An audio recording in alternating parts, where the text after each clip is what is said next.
और क्या है वो एक्यूज की साइड, किसी के पास बहानेबाजी का अवसर नहीं रहेगा, उसको टाइमली ट्रायल होकर सजा फिर होगी। अभी तक आप देखें कई बड़े बड़े अपराधी जिनको अभी हमने अकाउंट किया है, बड़े बड़े डकैतियों में शामिल रहे, तो वो 2-2-3 साल से फरार रहे, तो इस वजह से उनका ट्रायल चालू नहीं हुआ। तो अभी वो इनके लिए बंद हो गई है, नहीं काम हुआ है। अभी उनके लिए इतनी सख्ती हो गई, वो आए ना आए उसका चार्ज बनेगा। तो इसलिए मैं पहली बात तो ये क्लियर कर देना चाह रहा हूँ कि पिछली बार तो एक घटना ये हो गई, इस बार हम ये प्रतिबद्ध है पूरी तरह से कि एक भी घटना हम नहीं होने देंगे, और जो भी प्रयास करेगा फिर उसको हम कानून के माध्यम से कायदे से छोड़ेंगे, उसका इलाज फिर ऐसा करेंगे। तो इसलिए जैसा भी डीएम साहब ने बताया, कल माननीय मुख्यमंत्री द्वारा बैठक करके इस संबंध में अवगत कराया गया कि किसी भी तरीके से किसी गरीब का घर या उसके घर का कोई हिस्सा तोड़ा नहीं जाएगा, किसी भी यात्रा के लिए, किसी भी जुलूस के लिए, कोई पेड़ काटा नहीं जाएगा, कोई बिजली की तार को काटा नहीं जाएगा।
देखिए, कल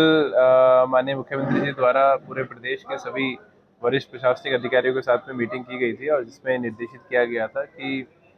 मुहर्रम को लेकर और आगामी जो कांवड़ यात्रा है उसको लेकर सभी जो हमारे सामाजिक लोग हैं, इन समितियों के जो पदाधिकारी हैं और प्रशासनिक अधिकारियों के साथ में बैठक कर ली जाए। और जो हमारा हर वर्ष हम करते भी हैं, तो उसी के अंतर्गत ये बैठक रखी गई थी पीस कमेटी की, और ये दोनों जो आने वाले इवेंट्स हैं उनके तैयारियों को लेकर बहुत विस्तार में सभी लोगों को बताया गया है उसमें, कि कोई नई परंपरा शुरू ना हो, कहीं पे भी जो ताजिए हैं उनकी जो हाइट है वो भी लिमिटेड उसमें बताया गया है, 10 फीट से ऊपर ना रहे, और इसके अतिरिक्त डीजे की भी हाइट ज़्यादा ना रहे, और उसमें कहीं पे फोड़ गाने ना बजे। तो उसको लेकर तमाम डायरेक्शन दिए गए हैं, और सभी लोगों, सभी अधिकारीगण को भी ये निर्देशित किया गया है कि वो भी अगले 2 दिवस में सभी थाना स्तर पे और तहसील स्तर पे मीटिंग्स कर लें, और सभी लोगों में मैसेज पहुंचे कि आपस में प्रेम और शांति के साथ में त्यौहार मने, नई परंपरा शुरू ना हो, कानून व्यवस्था को कोई चुनौती ना दे, और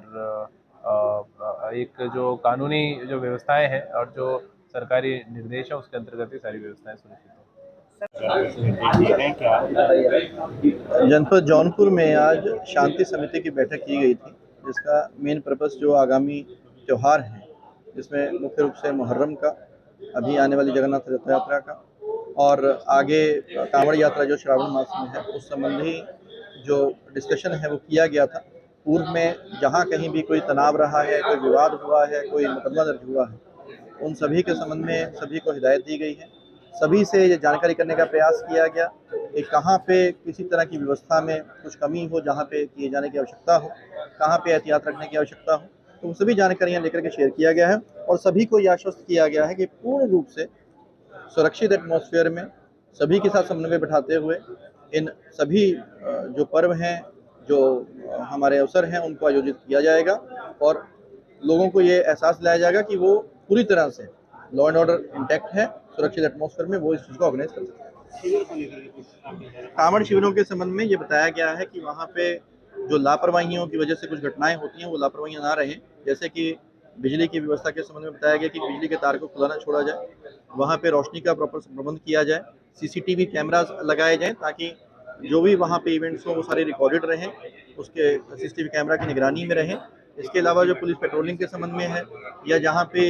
मेडिकल फैसिलिटी के संबंध में है, तो सभी के बारे में संबंधित अधिकारियों से चर्चा करके अवगत कराया गया। मीटिंग में खास बात कही गई कि पिछले कुछ वर्षों से लगातार मुकदमे दर्ज हुए हैं या स्थिति सामान्य नहीं रही, उसको लेकर के एक चेन ब्रेकआउट की बात आ रही है, तो उस पर कैसे वर्कआउट करेंगे? देखिए पिछले जैसा कि जब भी हम कोई पर्व होता है या कोई त्यौहार कोई भी ऐसा इवेंट होता है तो उसमें हमारे द्वारा पिछले 5 वर्ष 10 वर्ष या उससे पुराने आंकड़ों को उठा करके उसकी समीक्षा की जाती है कि पूर्व में ऐसे कौन से स्थान है जहाँ पे तनाव रहा है और